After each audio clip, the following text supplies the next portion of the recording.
ओम सर्वमंगलमांगल्ये शिवे सर्वार्थसाधिके शरण्ये त्र्यंबके गौरी नारायणी नमोस्तुते।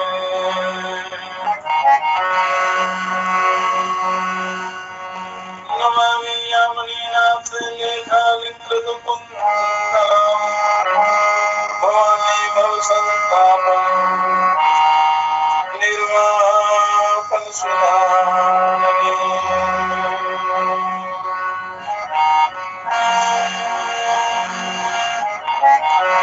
ओम कुलाशुला शांता सर्वदा कुलवर्धना आयुर्वलयशोने गुरुदेव नमोस्तुते।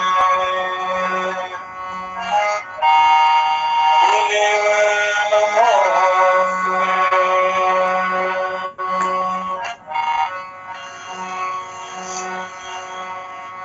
ओम ऐं मंगलाकाली पुत्रकाली कपालिनी दुर्गा शिवा धात्री स्वाहा स्वधा नमोस्तुते। ओम मंत्रार्था सर्वदा सन्तु पूर्णा सन्तु मनोरथा शत्रुनावृत्ति नाशस्तु नमोदयस्तदा। ओम श्री रामलाल महाप्रभुवे नमः। ओम श्री नित्यानंद सद्गुरुवे नमः।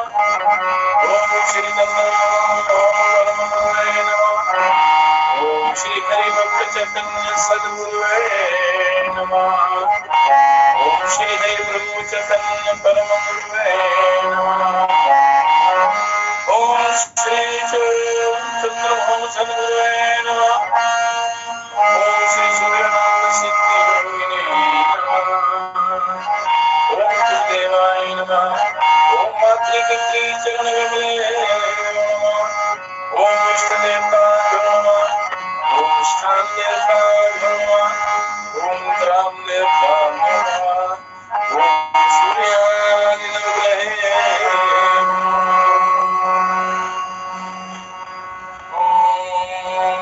नमस्ते शरण्ये शिवे सानुकंपे नमस्ते जगद्व्यापिके विश्वरूपे नमस्ते जगन्वंद्यपादारविन्दे नमस्ते जगत्तारिणे पाहि दुर्गे नमस्ते जगच्चैतन्य स्वरूपे नमस्ते महायोगिनी ज्ञान रूपे नमस्ते नमस्ते सदानंद रूपे नमस्ते जगत्तारिणे पाहि दुर्गे।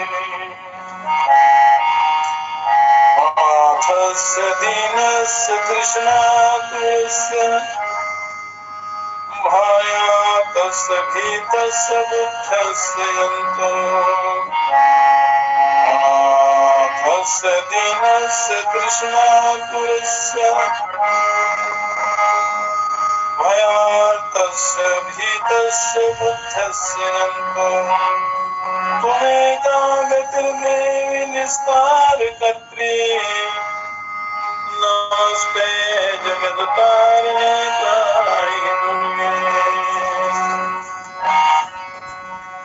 अरण्ये रणे दारुणे शत्रुमध्ये अनले सागरे प्रातः राजगेहे त्वमेका गतिर्देवि निस्तारनौका नमस्ते जगत्तारिणे पाहि दुर्गे।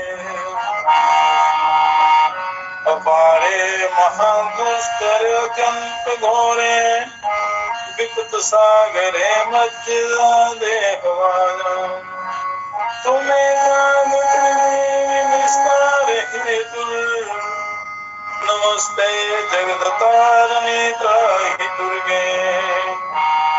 नमश्चंडिके चंडदुदंड लीला समुत्खंडिता खंडिता शेष शत्रु त्वमेका गतिर्देवि नमस्ते जगत तारिणी त्राहि दुर्गे त्वमेव भावकृता सत्यवादी जातादित क्रोधनात् क्रोधनिष्ठा पीडा पिंगला तुम सुषुम्ना च नाड़ी नमस्ते जगत तारिणी त्राहि दुर्गे नमो देवी दुर्गे शिवे भीमनाद सरस्वत्यंतरुंधत्तमे मे मोघ स्वरूपे विभूतिः शुचिकालरात्रिः सन्ति नमस्ते जगत्तारिणी त्राहि दुर्गे शरणमसीश्वराणां सिद्धविद्याधराणां मुनिमुनिविष्णां तृप्ते गृहे ददानां व्याधिपीडितानां त्वमसि शरणमेका देवी दुर्गे प्रसीद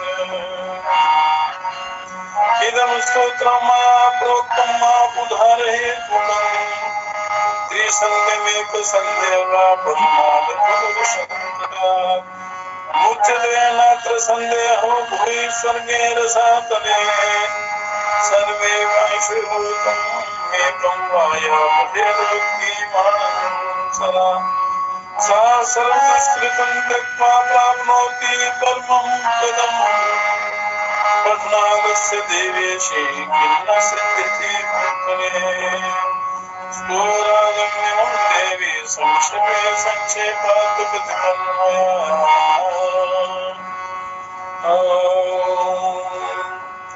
ओमकारं बिन्दुं संयुक्तं नित्यं ध्यायन्ति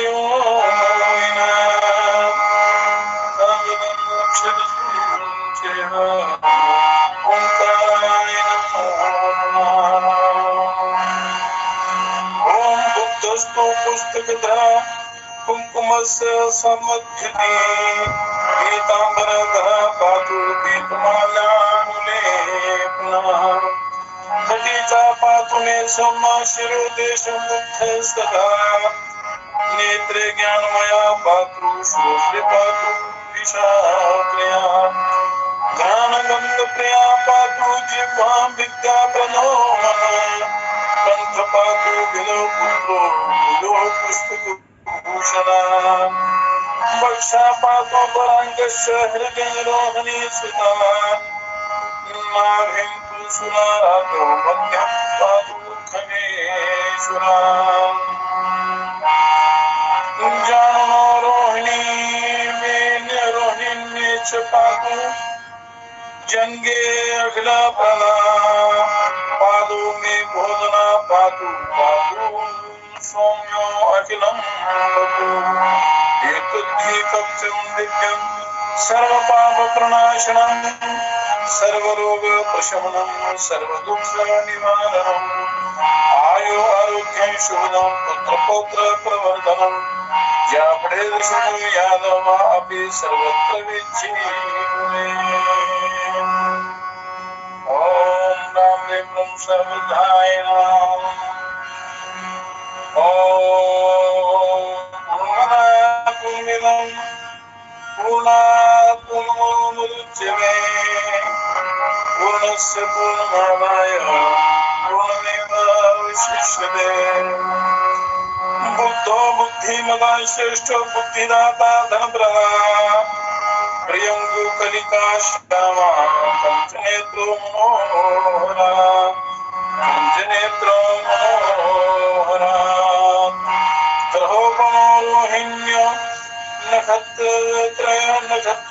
नक्षत्रेयोदयाकरा वृद्धाकार्य हन्ता च सौम्य बुद्धि विवर्धना चंद्रात्मयो विष्णुरूपी ज्ञानी जो ज्ञानिनायका ग्रह पीड़ा हरो तार पुत्र धन्य पशु प्रदा लोक प्रिया सौम्य मूर्ति गुण दो गुणी वत्सला पंचविंश विंशति नामानि बुद्धिस्थिरनिया पठेत् बुद्धस्य एतानि पठेत् समृत्वा बुद्धः सदा तस्य पीडा सर्वं विनश्यति तद्दिनेव पठेत् स्थूलं तेषामनोगतम् तद्दिनेव पठेत् स्थूलं तेषामनोगतम्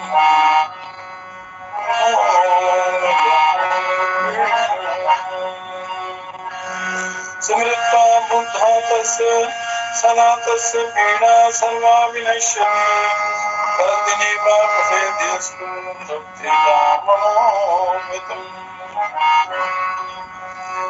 ओम गंगणपतये नमः।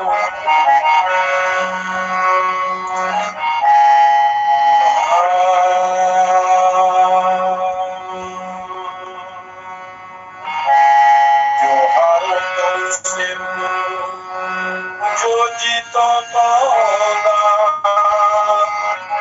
राम नाम सो खेलता सैया पूजा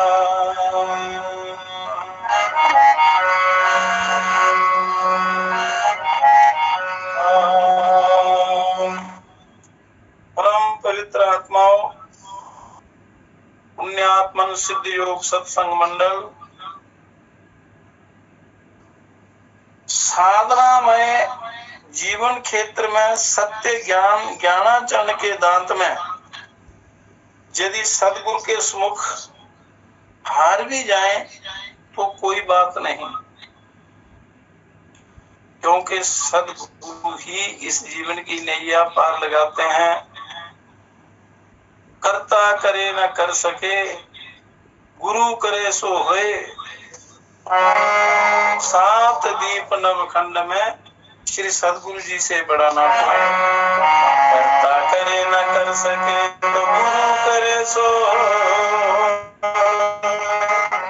7 दीप नवखंड में सदगुरु से बड़ा 7 दीप नवखंड में सदगुरु से बड़ा न कोई। इस अज्ञान रूपी संसार से निकाल कर यो परम प्रकाश रूपी परमात्मा की तरफ जो ले चलते हैं, परमात्मा से मिलाते हैं, प्रकाश की तरफ ले चलते हैं, उन्हें गुरु कहलाते हैं। कहते हैं कि साधना करते करते मनुष्य यदि सदगुरु के आगे हार भी जाए तो कोई बात नहीं, हार कर भी गुरु की सेवा प्राप्त होगी। और यदि जीत गया तो जीवन में कल्याण हो जाएगा, हार गया तो गुरु की सेवा प्राप्त होगी तो गुरु कृपा से पार हो जाएगा। परमात्मा राम नाम ज्ञान के इस खेल में यदि अपना सिर बलिदान भी हो जाए, अपना जीवन मनुष्य समर्पित भी कर दे तो कोई बात नहीं, अर्थात कल्याण मार्ग में यदि अपना सर्वस्व न्यौछावर भी हो जाए तो अच्छा ही। पर विषय भोग वासना के प्रति यदि आप अपना जीवन न्यौछावर कर देते हैं तो बहुत बड़ी हानि हो जाती है, बड़ा नुकसान हो जाता है, बड़ा अनर्थ हो जाता है कि 84 लाख योनियों के बाद जो परम पवित्र शरीर रूपी जहाज आपको संसार रूपी सागर से पार करने के लिए मिला है तो वो समय व्यर्थ चला जाता है, इस जीव का उद्धार नहीं होता। तो कहते हैं कि ईश्वर प्रभु के भजन में यदि अपना शरीर भी चला जाए, सर्वस्व न्यौछावर कर दिया जाए तो भी बहुत अच्छा है, उसमें कल्याण ही कल्याण, अच्छाई में आपका भला ही बना है। और यदि संसार के विषय भोगों में आप अपना जीवन लगा देते हैं तो इसमें हानि ही हानि है, इसमें आपका कल्याण नहीं।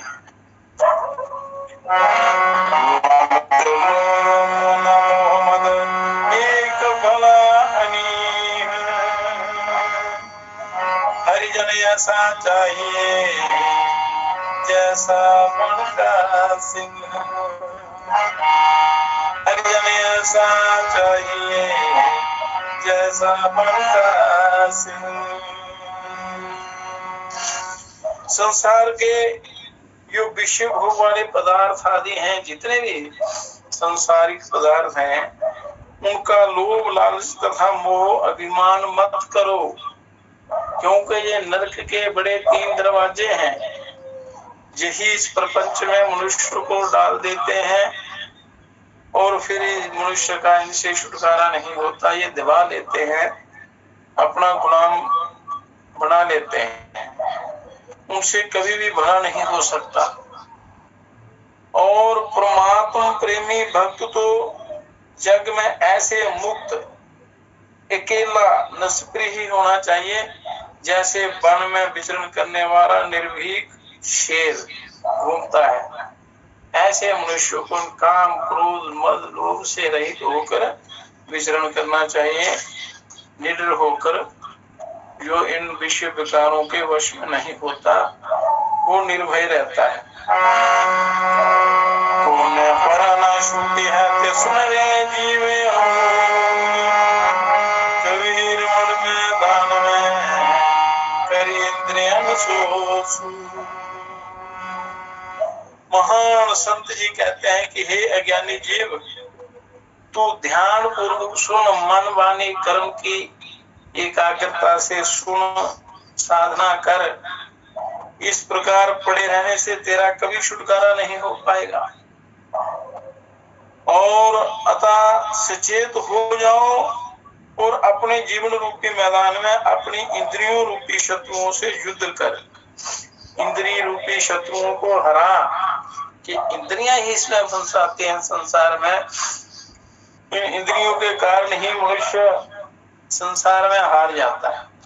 यदि इंद्रियों को जीत ले, मन में वश में कर ले, तो त्रिलोकी को जीत लेता है, जीत सकता है।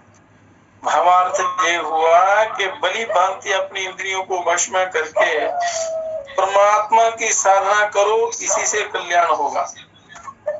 कायर का घर फूस का ते भक्ति जहूं खुशी, सूरा के पशु डर नहीं गजगिरी की भी। सुरा के पशु डर नहीं गजगिरी की भी।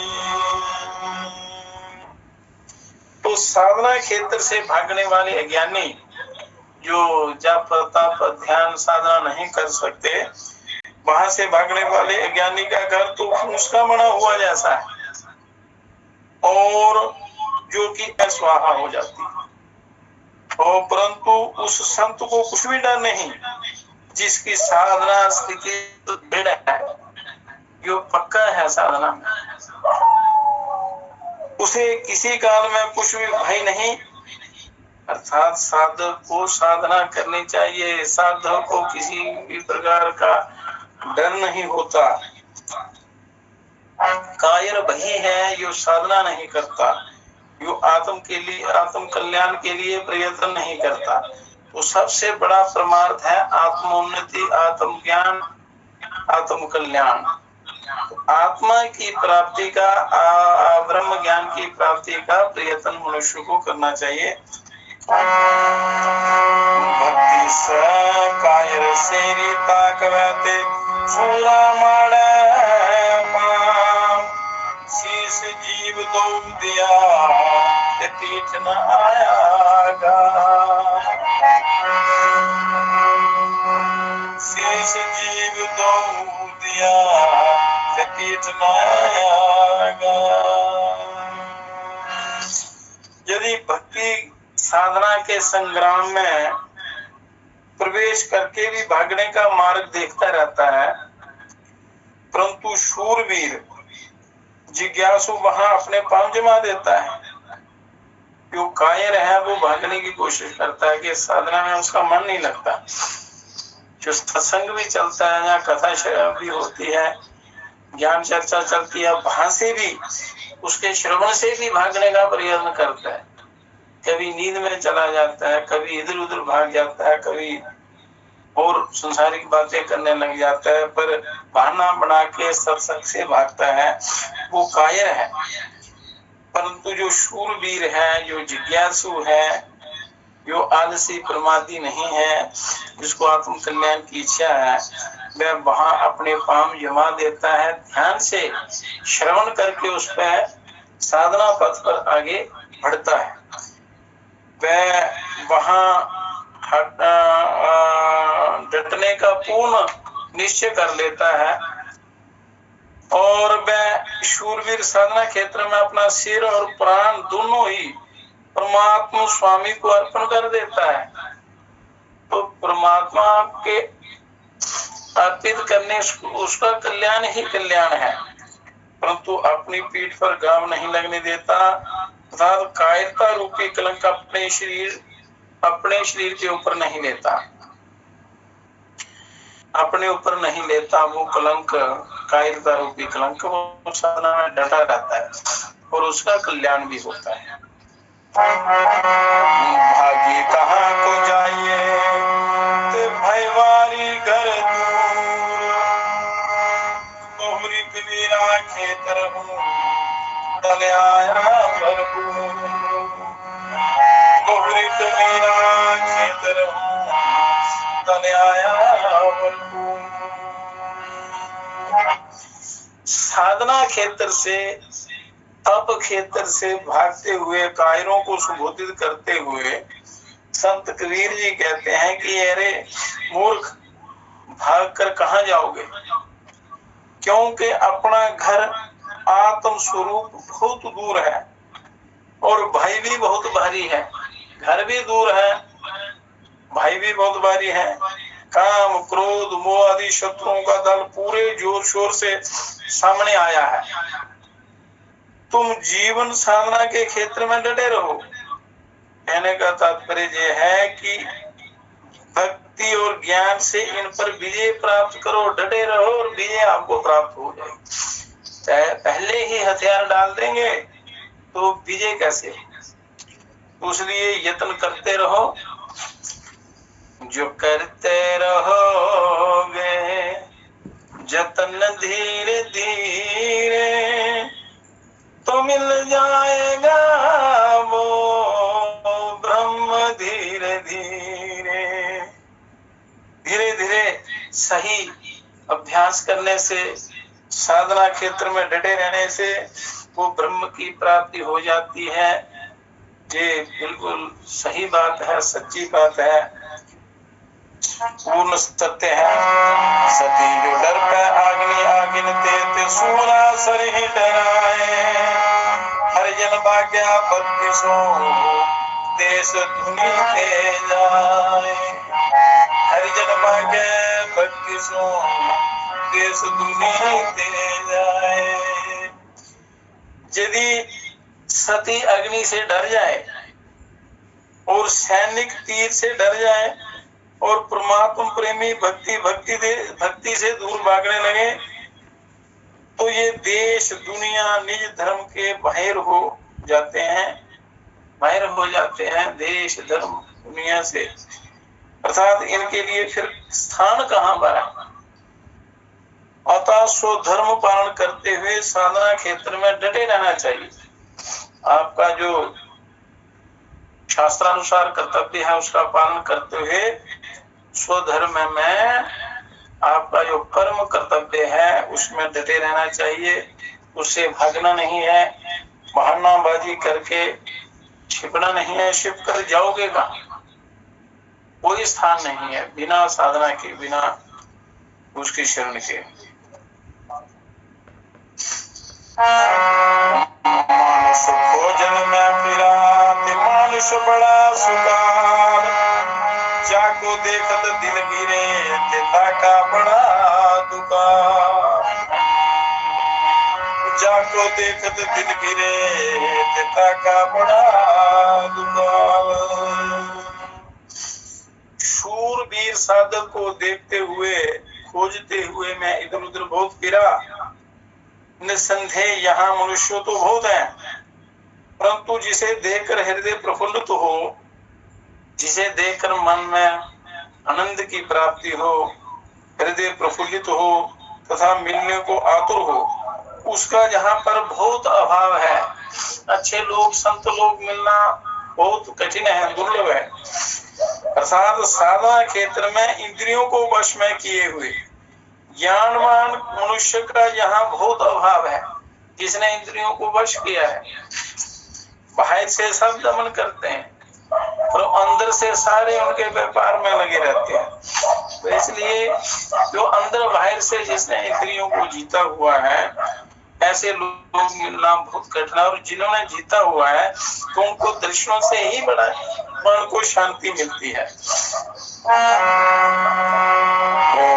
चढ़े संग्राम पोते पामना पीछा दे, सिर के साथ जूझ ही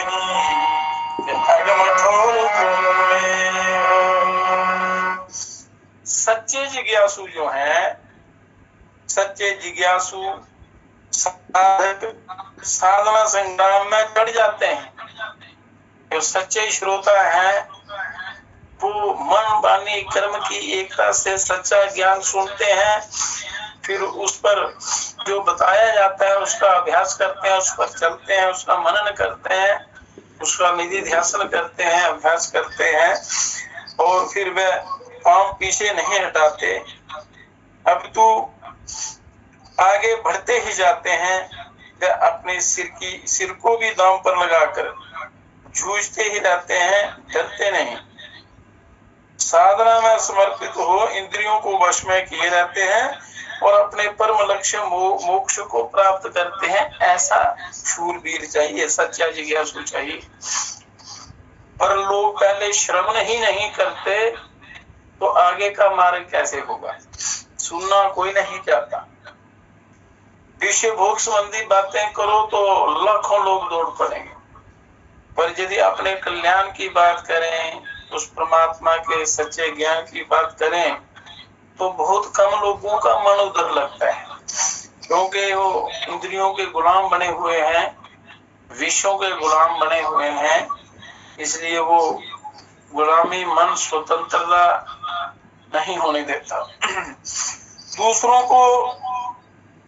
दूसरों की देखा देखी में बहुत से लोग अपने को साधक मानकर साधना संग्राम में चढ़ जाते हैं, परंतु उसके असली रहस्य को कोई नहीं जानता।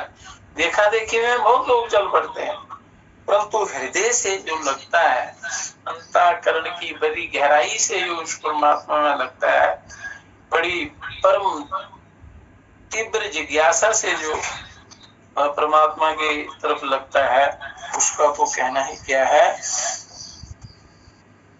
वो उस परमात्मा की साधना में चढ़ जाते हैं और उनमें सच्चा शूरवीर साधक तो उसी को जानिए जो अपने परमात्मा स्वामी के लिए अपने सिर तक का बलिदान कर दे। इसलिए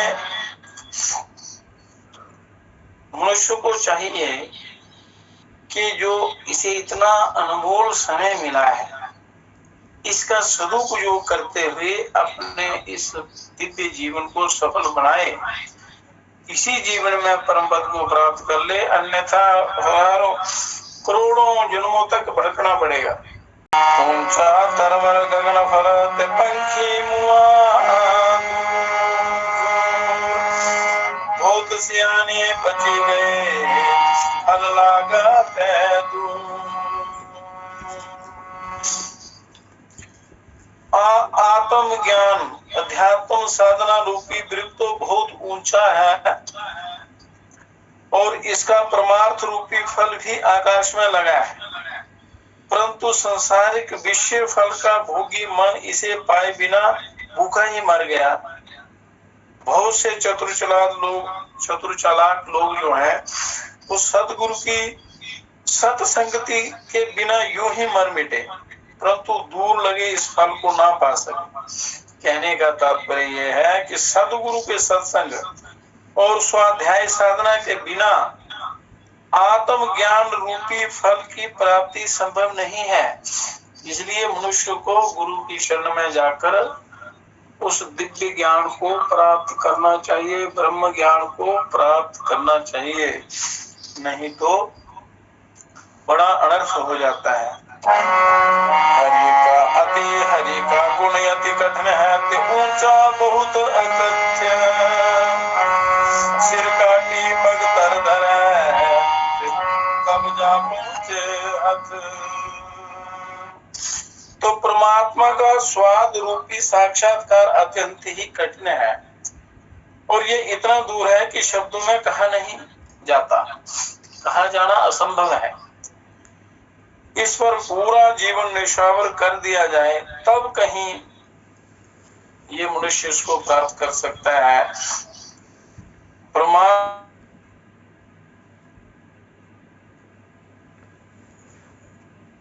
भया तो क्या भया, सिर दे न्यारा हुए, जब लग सिर सांपे नहीं, बेचाक सके नहीं कोई। जे परमार्थ रूपी फल आत्म दर्शन दूर हुआ तो क्या हुआ, कोई बात नहीं। ये अपने सिर को समर्पित करने से बहुत निकट हो सकता है, परंतु जब तक सिर परमात्मा लक्ष्य को नहीं सौंपते, जब तक आप अपना आप उसमें नहीं लगा देते, अपने आप का समर्पण नहीं कर सकते, तब तक इसका मधुर स्वाद कोई भी चख नहीं सकता। तो सदगुरुओं की कृपा से, उनकी शरण में जाने से मनुष्य बड़ा जल्दी उनको प्राप्त कर सकता है। कहते हैं भया तो क्या भया, सदगुरु मेला हुए, सिर सौंपे उन चरण में कारज सिद्धि हुई। सिर सौंपा उन चरण में कारज सिद्धि हुई। आत्म साक्षात्कार रूपी फल बहुत दूर है तो क्या हुआ, इसमें दुख चिंता की कोई बात नहीं।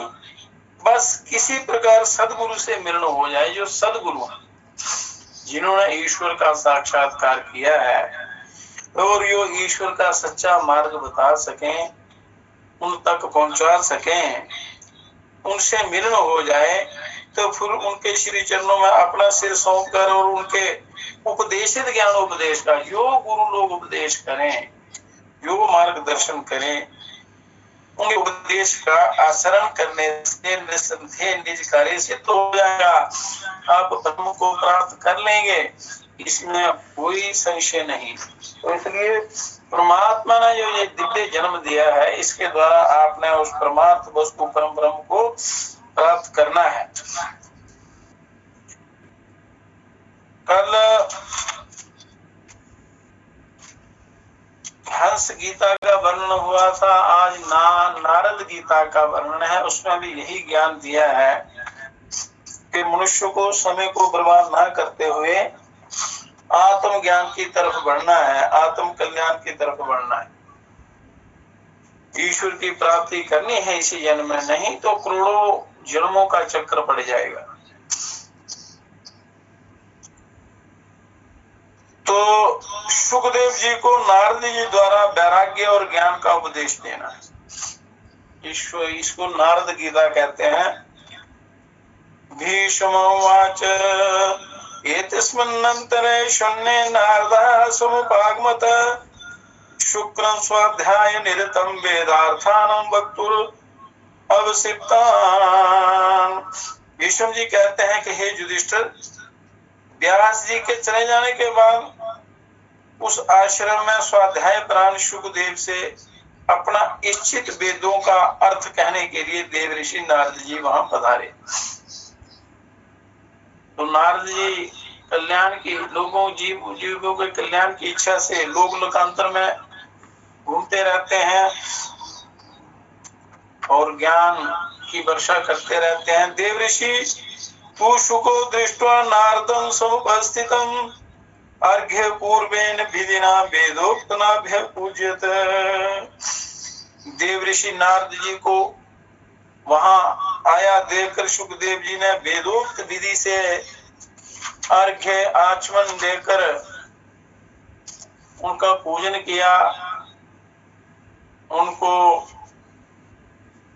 यथा योग्य उनका आदर सत्कार किया। उस समय नारद जी ने प्रसन्न होकर कहा कि हे वत्स, तुम धर्मात्माओं में श्रेष्ठ हो, आप महासंतों का आदर सत्कार करना जानते हो और धर्म परम ब्रह्म ज्ञान के जिज्ञासु हो। बताओ तुम्हें किस श्रेष्ठ वस्तु की प्राप्ति कराऊं? वह बात उन्होंने बड़े हर्ष के साथ कही कि आपको किस वस्तु की इच्छा है वो बताओ। नारद से बचा श्रुत्वा शुका प्रोवाच भारत, अस्मिन् लोके हितं यद स्यात् तेन योक्तुमर्हसि। हे भरत नंदन, नारद जी की ये बात सुनकर शुकदेव ने कहा कि इस लोक में जो परम कल्याण कारक साधन हो, कल्याण का जो साधन हो, उसी का मुझे उपदेश देने की कृपा करें। तो जो आत्म जिज्ञासु होता है, अपने कल्याण का जिज्ञासु होता है, सत्य पथ का जो अनुसरण करता है, ईश्वर की प्राप्ति चाहता है, तो हमेशा अपने कल्याण की ही बात पूछेगा और त्रिलोकी के वैभव नहीं मांगेगा, क्योंकि त्रिलोकी में जितने भी सुख ऐश्वर्य वैभव हैं वो सभी नाशवान हैं, उनसे कल्याण नहीं होता। उनका जो सार है वो दुख है, कष्ट है, पतन है। इसलिए जो कल्याणकामी पुरुष होते हैं, बुद्धिमान लोग होते हैं, वो अपने कल्याण की ही बात कहेंगे, पूछेंगे। नारदोवाच तत्त्वं जिज्ञासता पूर्वं ऋषिणा भक्ति भावितात्मनामं सनत्कुमारो भगवानिदं वचनम अब्रवीत। नारद जी ने कहा कि हे वत्स, पूर्व काल की बात है कि पवित्र अंतःकरण वाले ऋषियों ने तत्व ज्ञान प्राप्त करने की इच्छा से प्रश्न किया। उसके उत्तर में भगवान सनत कुमार ने उपदेश दिया था। वो क्या उपदेश था? नास्ति विद्या समं चक्षुर, नास्ति सत्य समं तपा, नास्ति राग समं दुखम, नास्ति त्याग समं सुखम। विद्या के समान कोई नेत्र नहीं है, सत्य के समान कोई तप नहीं है और राग के समान कोई दुख नहीं है। राग ही दुखों का मूल कारण है। और त्याग के समान कोई सुख नहीं है, त्याग से परम सुख मिलता है। ये चीजें जिसमें हो, ये ज्ञान जिसमें हो, वही परम सुखी होता है। तो निवृत्ति कर्मणा पापात् सततम पुण्यशीलता, सद्वृत्ति ही समुदाचारा श्रेय एतदनुत्तमम्। पाप कर्मों से दूर रहना, किसी भी प्रकार के पाप कर्म से, मनसा वाचा कर्मणा, मन वाणी कर्म से कोई भी पाप ना हो, इन बातों से दूर रहना। सदा पुण्य कर्मों का अनुष्ठान करना, सदा पुण्य का ही सेवन करना और श्रेष्ठ पुरुषों से बर्ताव सदाचार करना, यही सर्वोत्तम श्रेय का साधन है। श्रेय कहते हैं कल्याण को, कल्याण का साधन है। ये जो बातें बताई हैं, इनको ध्यान में रखना और इन पर चलना चाहिए कि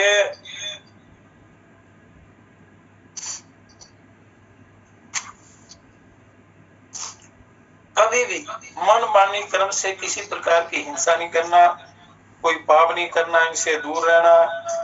सदा पुण्य कर्मों का अनुष्ठान करना, ऐसे कर्म करने जिनसे पुण्य बनता हो और श्रेष्ठ पुरुषों से बर्ताव, अच्छी संगति, सत्संग, शास्त्रों की जहाँ चर्चा हो उनका संग और सदाचार का पालन करना, अपना चरित्र आचार विचार बिल्कुल ठीक रखना, यही सर्वोत्तम कल्याण का साधन है। मोक्षम सुखम प्राप्य या सज्जति जिसा मुह्यति नादं सा दुख मोक्षाय संयोगो दुख लक्षणम। यहाँ सुख का नाम भी नहीं है। ऐसे इस मानव शरीर को पाकर जो विश्व में आसक्त होता है, विश्व में जरा भी सुख है ही नहीं। जो सुख महसूस होता है ये भ्रम मात्र है। वास्तव में ये सुख में दुख छिपे हुए हैं। ये मोह को प्राप्त होता है, वह मनुष्य मोह को प्राप्त होता है। विषयों का संयोग दुख रूप ही है। विषय भोगों का जो संयोग होता है, ये आपको प्राप्त होते हैं, तो उनको सेवन से इनका फल जो है वो दुख है। अतः दुखों से छुटकारा नहीं दिला सकता। विषयों की इच्छा, विषय भोगों की तृष्णा, राग द्वेष काम क्रोध लोभ मोह आदि, ये आपका दुखों से छुटकारा नहीं करा सकते। दुख में डालते हैं, घोर दुखों में डालते हैं, पतन की ओर ले जाते हैं। अतः विषयासक्त पुरुष की बुद्धि बड़ी चंचल होती है। जिसकी विषयों में आसक्ति होती है उसकी बुद्धि स्थिर नहीं रहती और बानर की तरह वो इधर उधर दौड़ती रहती है। वह मोहजाल को बढ़ाने वाली है। मोहजाल से बंधा हुआ पुरुष इस लोक तथा परलोक में दुख ही भोगता है। जिसको मोह होता है जरा भी, वो त्रिलोकी में दुख भोगता है, सुखी नहीं हो सकता। सर्वोपायात् तु कामस्य क्रोधस्य च विनिग्रह कार्याः श्रेयो अर्थिनातो हि श्रेयो गातार्थमुद्यतो। जिसे कल्याण प्राप्ति की इच्छा हो, जिसे आत्मज्ञान की प्राप्ति की इच्छा हो, उसे सभी उपायों से काम और क्रोध को दबाना चाहिए। इसको जीतना चाहिए, काम और क्रोध को। ये मनुष्य के बहुत बड़े शत्रु हैं, क्योंकि ये दोनों दोष कल्याण का नाश करने के लिए उद्यत रहते हैं, हर समय तैयार रहते हैं। इनका ध्यान किया नहीं तो मनुष्य कल्याण के मार्ग से गिर गया, समझो। नित्यं क्रोधात् तपो रक्षे श्रेय रक्षे च मत्सरा विद्यां मानव मानव्यात्मानं तु प्रमादतः। कि मनुष्य को चाहिए कि वह सदा तप को क्रोध से, लक्ष्मी को डाह से, विद्या को मान अपमान से और अपने आप को प्रमाद से बचाए। तप को क्रोध से बचाना चाहिए, क्योंकि क्रोध करने से आपका तप नष्ट हो जाता है। कई वर्षों का युगों का तप जो है एक बार क्रोध करने से नष्ट हो जाता है। लक्ष्मी को ढाह से लक्ष्मी चली जाती है। विद्या को मान अपमान से विद्या को और अपने आप को प्रमाद से बचाए, इनसे बचाना चाहिए। अनादृश्यम परो धर्म क्षमा च परमं बलम आत्मज्ञानम परम ज्ञानम न सत्याद विद्यते परम। क्रूर स्वभाव का परित्याग सबसे बड़ा धर्म है। जो आप में क्रूरता है या क्रूर स्वभाव है, उससे बचना, उसका परित्याग करना बहुत बड़ा धर्म है। क्षमा सबसे बड़ा बल है। क्षमा करना, माफ करना सबसे बड़ी ताकत है। आत्मा का ज्ञान ही सबसे उत्कृष्ट ज्ञान है। आत्मज्ञान से बढ़कर कोई ज्ञान नहीं है। इसलिए आत्मज्ञान की प्राप्ति की इच्छा करनी चाहिए, उसका यत्न करना चाहिए, उसकी प्राप्ति के लिए अभ्यास करना चाहिए। और सत्य से बढ़कर तो कुछ है ही नहीं, इसलिए सत्य को कभी नहीं छोड़ना। सत्य से बचना श्रेय सत्यादपि हितम वदेत् यद भूत हितम मयन्तमेतत् सत्यम मतम मम। सत्य बोलना सबसे श्रेष्ठ है, और परंतु सत्य से भी श्रेष्ठ है हितकारक वचन बोलना। मतलब ऐसा सत्य जिसमें सबका हित हो, सबका भला हो, वो सर्वश्रेष्ठ होता है। और जिससे प्राणियों का अत्यंत हित होता हो, वही मेरे विचार से सत्य। सत्य क्या है? जिससे किसी प्रकार की किसी की हिंसा ना हो, किसी को किसी भी प्रकार से दुख ना पहुंचे, जिससे सबका भला हो, तो वही सत्य है। सर्वारंभ परित्यागी निराशीर निष्परिग्रह येन सर्वं परित्यक्तं सा विद्वान सा च पंडिता। जो कार्य आरंभ करने के सभी संकल्पों को छोड़ चुका है और जिसके मन में कोई कामना नहीं है, जो किसी वस्तु का संग्रह नहीं करता, तो जिसने सब कुछ त्याग दिया है, वही विद्वान है, वही पंडित है, वही ज्ञानी है। ये नारद जी बता रहे हैं सुखदेव जी को। जो अपने वश में की हुई इंद्रियों के द्वारा यहाँ अनासक्त भाव से विषयों का अनुभव करता है, जिसका शांत रहता है, निर्विकार रहता है और एकाग्र है, तथा जो आत्म स्वरूप प्रतीत होने वाले ध्येय और इंद्रियां हैं, उनके साथ रहकर भी उनके तद्रूप ना होकर, उनमें ना मिलकर अलग सा ही रहता है, वह मुक्त है और उसे बहुत शीघ्र परम कल्याण की प्राप्ति होती है। जैसे राजा जनक जी राज्य करते हुए भी, गृहस्थ में रहते हुए भी, वो उनकी आसक्ति से दूर रहते हैं, जीवन मुक्त थे और उन्होंने परम कल्याण को प्राप्त किया। ऐसे ही जो प्राणी, जो मनुष्य इन विषय भोग पदार्थों से अनासक्त रहता है और निष्काम भाव से जहाँ कर्तव्य कर्म करता हुआ ईश्वर का चिंतन करता है, तो वह जीवन मुक्त हो जाता है। मुझे जिसकी किसी प्राणी की ओर दृष्टि नहीं जाती, किसी भी प्राणी की ओर दृष्टि नहीं जाती, तो किसी का स्पर्श या किसी से बातचीत नहीं करता, वह परम कल्याण को प्राप्त होता है।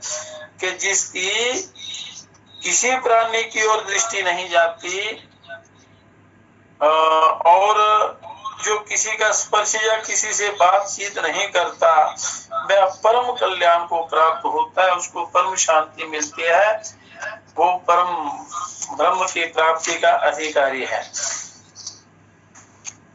क्योंकि इन नेत्रों से भी पवित्र दर्शन करने चाहिए, वैकारिक दृष्टि नहीं होनी चाहिए, वाणी से भी पवित्र शब्द बोलने चाहिए, बोलनी चाहिए और कानों से पवित्र बोलने चाहिए, तो उसका परम कल्याण हो जाता है। किसी भी प्राणी की हिंसा ना करें, सबके प्रति मित्र भाव रखे और अपने चरित्र को ना छोड़े, गिरने ना दे। और ये मनुष्य जन्म पाकर किसी के साथ बैर ना करे, मनुष्य जन्म पाकर किसी से भी बैर नहीं करना चाहिए, क्योंकि ये जीवन क्षण भंगुर है, पता नहीं कब ये चला जाएगा। तो इस प्रकार किसी भी प्रकार का अनाचार ना करे, बुरे विचार ना रखे, ईश्वर का ही चिंतन करता रहे और ईश्वर के बताए हुए रास्ते पर चले। अब नारद जी कहते हैं कि अकिंचन सुसंतोषो निराशित्वं वचापनम् एतदाहु परम श्रेय आत्मज्ञस्य जितात्मनः। जो आत्म तत्व का ज्ञाता है और मन को वश में रखने वाला है, सबसे बड़ी बात है कि मन को वश में किया जाए। उसके लिए यही परम कल्याण का साधन बताया गया है कि वह किसी वस्तु का संग्रह ना करे, संतोष रखे, कामना और चंचलता तो उसका परम कल्याण हो जाता है, उसको आत्म तत्व की प्राप्ति होती है। हे सुखदेव, तुम संग्रह का त्याग करके जितेंद्रिय हो जाओ, इंद्रियों को जीतो तथा उस पद को प्राप्त करो जो इस लोक और परलोक में भी निर्भय और सर्वथा शोक रहित है, उस परम पद को प्राप्त करो। वो मनुष्य का अधिकार है। वो कोई भी मनुष्य कर सकता है जिसके अंदर जिज्ञासा है और जो साधना क्षेत्र से हटता नहीं, बड़ी श्रद्धा प्रेम से उसके ध्यान में लगा रहता है, तो उसका परम कल्याण हो जाता है। जिन्होंने भोगों का परित्याग कर दिया है वे कभी शोक में नहीं पड़ते। मन से जिन्होंने विश्व भोगों का त्याग किया है, किसी प्रकार का संताप नहीं रहता उनके मन में। इसलिए हर मनुष्य को भोगासक्ति का त्याग करना चाहिए। भोगों में जो आसक्ति है इनका त्याग करना चाहिए। ये सौम्य भोगों का त्याग कर देने पर तुम दुख और संताप से छूट जाओगे। भोग ही दुख देने वाले हैं, दुखों का मूल कारण है, जिसके कारण मनुष्य को शांति नहीं मिलती, आनंद की प्राप्ति नहीं होती, सुखी नहीं होता। तबो नित्येन दान्तेन मुनिना संयात्मना आर्जितं जेतु कामेन भाग्यं संगेषु संगिना। जो परमात्मा को जीतने की इच्छा रखता हो उसे तपस्वी, जितेंद्रिय, मननशील, संयत चित्त और विषयों में अनासक्त रहना चाहिए। विषयों में आसक्ति नहीं होनी चाहिए, ये गुण उसमें होने चाहिए। और जो ब्राह्मण त्रिगुणात्मक विषयों में आसक्त ना होकर काम, क्रोध, लोभ में, सतो, रजो, तमो गुणों में आसक्त ना होकर सदा एकांतवास करता है, वे शीघ्र ही सर्वोत्तम सुख रूप मोक्ष को प्राप्त कर लेता है इसी जीवन में। तो इसलिए मनुष्यों को अपने कल्याण के साधन को अपनाना चाहिए, उन युक्तियों को अपनाकर अपना इसी जन्म में कल्याण कर लेना चाहिए। जो मुनि मैथुन में सुख मानने वाले प्राणियों के बीच में रहकर भी अकेले रहने में ही आनंद मानता है, उसे विज्ञान से परितृप्त समझना चाहिए। जो ज्ञान से तृप्त होता है वह कभी शोक नहीं करता, उसको दूसरी चीजें कभी गिरा नहीं सकती। जो जीव सदा कर्मों के अधीन रहता है वह शुभ कर्मों के अनुष्ठान से देवता होता है। दोनों के समर्षण से मनुष्य जन्म पाता है, मनुष्य जन्म पाता है। पाप और शुभ अशुभ कर्मों से मनुष्य जन्म पाता है, और केवल अशुभ कर्मों से पशु पक्षी आदि नीच योनियों में जन्म लेता है। नीच योनियों में जन्म कैसे होता है? तो जो केवल अशुभ ही कर्म करता है, शुभ करता ही नहीं, तो उन योनियों में जीव को सदा जरा, मृत्यु और नाना प्रकार के दुखों से संताप होना पड़ता है, संतप्त होना पड़ता है, वो संताप होता है। शुभ कर्मों के अनुष्ठान से देवत्व आता है, देवता बनता है। शुभ अशुभ मिश्रित कर्मों से मनुष्य जन्म मिलता है, और केवल अशुभ कर्म करने से पशु पक्षी आदि नीच योनियों को प्राप्त होता है। तो इस प्रकार संसार में जन्म लेने वाला हर प्राणी संताप की आग में पकाया जाता है, और इस बात की ओर तुम क्यों नहीं ध्यान देते हो? ये संसार के जितने भी विषय भोग हैं ये दुख देने वाले हैं। तुमने अहित में ही हित बुद्धि कर ली है। जो विनाशशील वस्तु हैं उन्हीं को अविनाशी नाम दे रखा है, और उल्टा सोच रखा है मनुष्य ने, इसलिए कल्याण नहीं होता, ज्ञान नहीं होता। और अनर्थ में ही तुम्हें अर्थ का बोध होता है। ये बात तुम्हारी समझ में क्यों नहीं आती है? मतलब मनुष्य की समझ में क्यों नहीं आती? तो अच्छी संगति द्वारा गुरुओं की शरण में जाकर इसका ज्ञान प्राप्त करके अपना कल्याण करना चाहिए। जैसे रेशम का कीड़ा संवेष्ट्यमानं बहुविर्मोहात् तन्तुभिरात्मजये कोशकार इवास्मानं वेष्ट्यनं न बुध्यते। जैसे रेशम का कीड़ा अपने ही शरीर से पैदा हुए तंतुओं द्वारा अपने आप को आच्छादित कर देता है, और उसी प्रकार तुम भी मोहवश अपने से ही पैदा संबंध के बंधनों द्वारा अपने आप को बांधते जा रहे हो, तो भी ये बात तुम्हारी समझ में नहीं आ रही है। तो अपने ही ज्ञान में मनुष्य फंस जाता है। जो सुख दुख भोगता है ये अपना ही किया हुआ प्रारब्ध कर्म होता है। यहाँ विभिन्न वस्तुओं के संग्रह की कोई आवश्यकता नहीं है, क्योंकि संग्रह से महान दोष प्राप्त होता है। रेशम का कीड़ा अपने संग्रह दोष के कारण ही बंधन में पड़ता है, तो मनुष्य भी संग्रह दोष के कारण ही आवागमन के चक्कर में पड़ता है। इसको सच्चा सुख सच्चा आनंद प्राप्त नहीं होता। इसलिए सत्य शास्त्रों का ज्ञान प्राप्त करके मनुष्यों को उनका अभ्यास करना चाहिए और उसके द्वारा अपना कल्याण करना चाहिए। स्त्री पुत्र और कुटुंब में आसक्त रहने वाले प्राणी उसी प्रकार कष्ट पाते हैं जैसे जंगल के बूढ़े हाथी तालाब के दलदल में फंसकर दुख उठाते हैं। क्योंकि इस संसार के मोह में बंद कर मनुष्य असहाय हो जाता है, कुछ भी नहीं कर पाता। और बूढ़ा हाथी जैसे दलदल में फंस जाता है, बाहर नहीं निकल पाता, उसी प्रकार विश्व में फंसा हुआ प्राणी उस कीचड़ में ही फंसा रहता है, उसका कल्याण नहीं होता। जिस प्रकार महान जाल में फंसकर पानी से बाहर आए हुए मत्स्य तड़पते हैं, मछलियां तड़पती हैं, उसी प्रकार स्नेह जाल से आकृष्ट होकर अत्यंत कष्ट उठाते हुए इन प्राणियों की ओर दृष्टिपात करो, फिर आप परमार्थ की तरफ चलो। इनको देखो कि इनको क्या सुख है। एक पल भी ये विषय भोगी मनुष्य सुखी नहीं रह सकता। आशा तृष्णा में फंसा हुआ जीव सुखी नहीं रह सकता। तो संसार में कुटुंब स्त्री पुत्र शरीर और संग्रह सब कुछ पराया है। पराया का अर्थ है नाशवान है, अपना नहीं है, सब नाशवान है। इसमें अपना क्या है? केवल पाप और पुण्य अपना है। तो आप क्या चाहते हैं? पाप का फल पतन होता है, पुण्य का फल कल्याण होता है। तो सदा मनुष्य को पुण्य का सेवन करना चाहिए।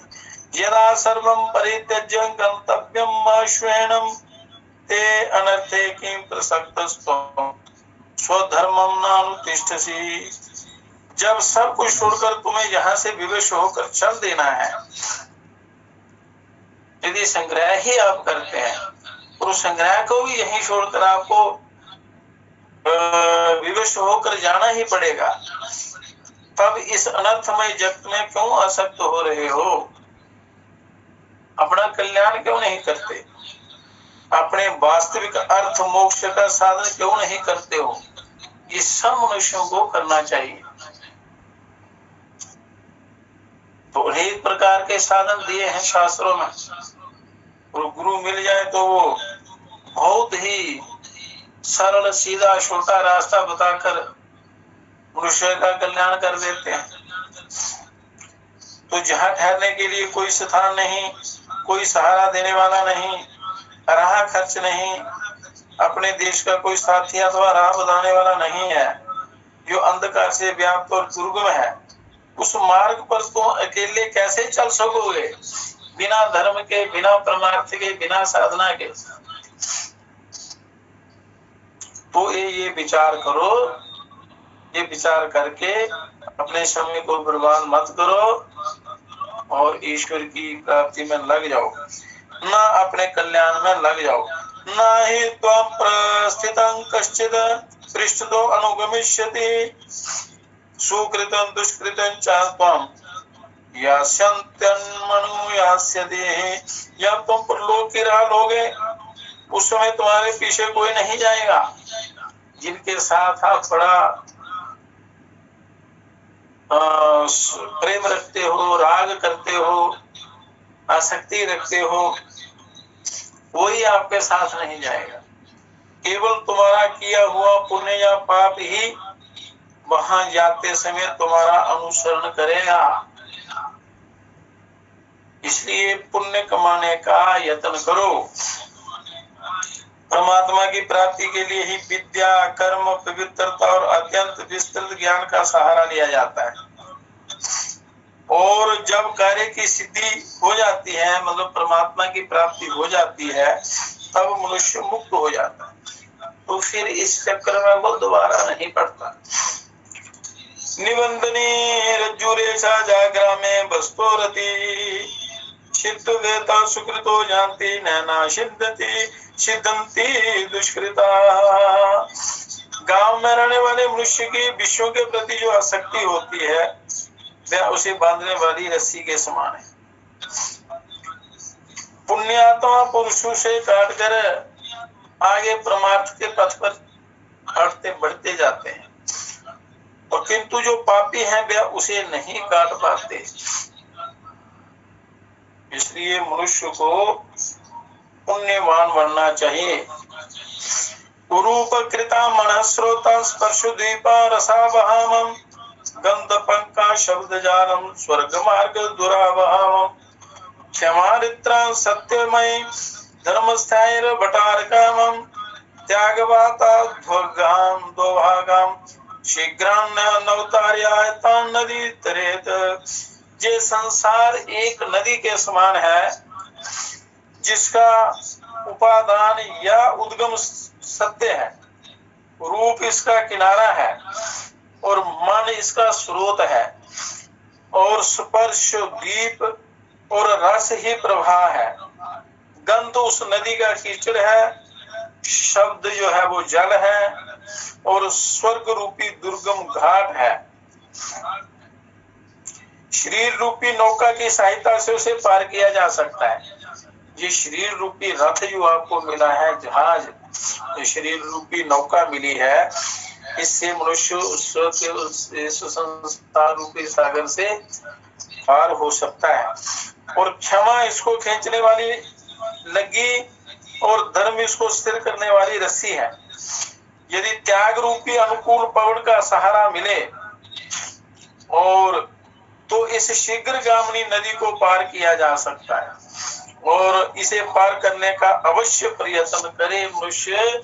इस संसार सागर से तरने का प्रयत्न करे। तो तरने के लिए मनुष्य को धर्म और अधर्म को छोड़ो, सत्य और सत्य को भी त्याग दो।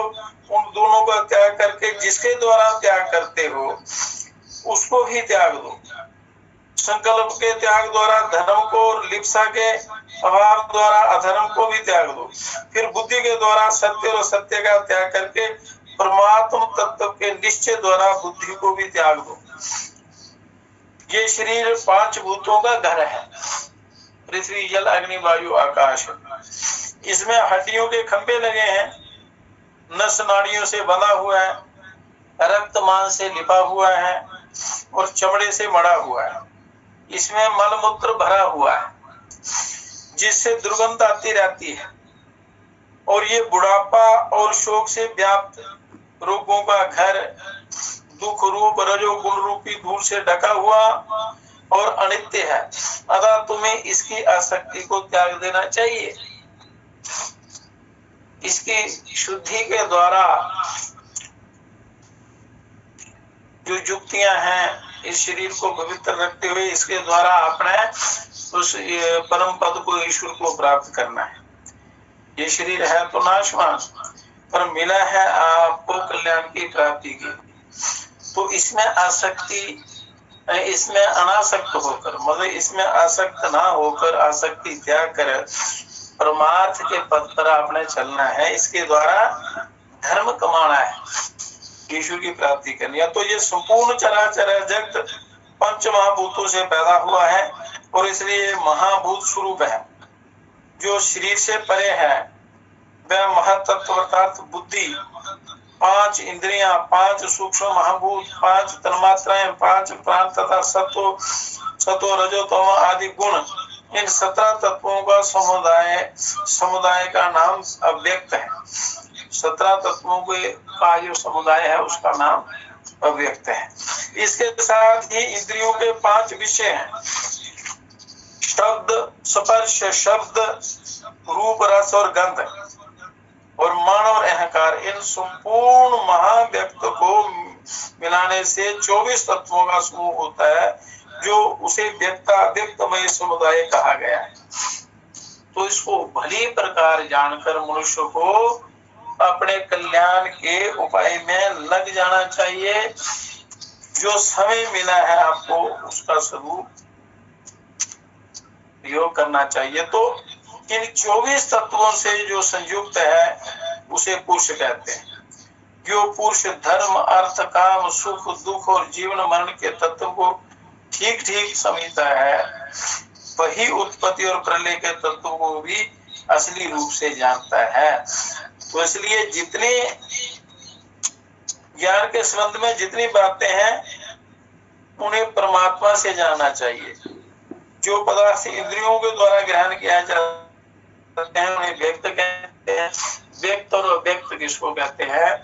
जो पदार्थ इंद्रियों के द्वारा ग्रहण किए जाते हैं वो व्यक्त हैं, और जो इंद्रियों के अगोचर होने के कारण अनुमान से जाने जाते हैं उनको अव्यक्त कहते हैं। तो इसलिए इंद्रियों को वश में करके व्यक्त को अच्छी प्रकार जानकर उस परम ब्रह्म की प्राप्ति में लग जाना चाहिए। समय बहुत कम है और पल पल जो है आपका कम हो रहा है, इसलिए अपना जो कल्याण है उसका ही अनुष्ठान करना चाहिए, अनुसरण करना चाहिए, जो धर्म का रास्ता है। तो ये परमात्मा आपके अंदर ही बसे हुए हैं, कहीं दूर ढूंढने के लिए नहीं जाना है। तो आज का सत्संग यहीं समाप्त करते हैं, बाकी कथा कल करेंगे। ओम शांति ही शांति ही शांति ही।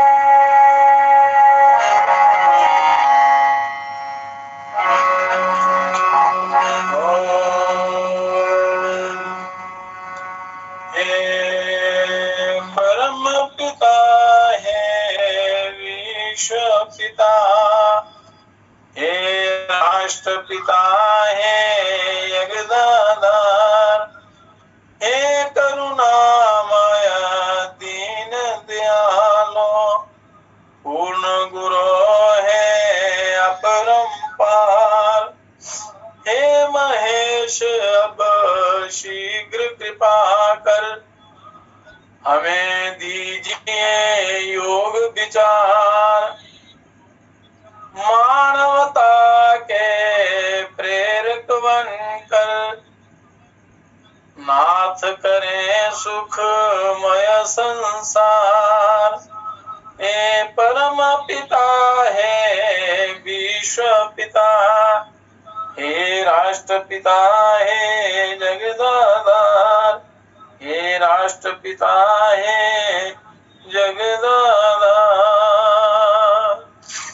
ओम शांति शांति शांति।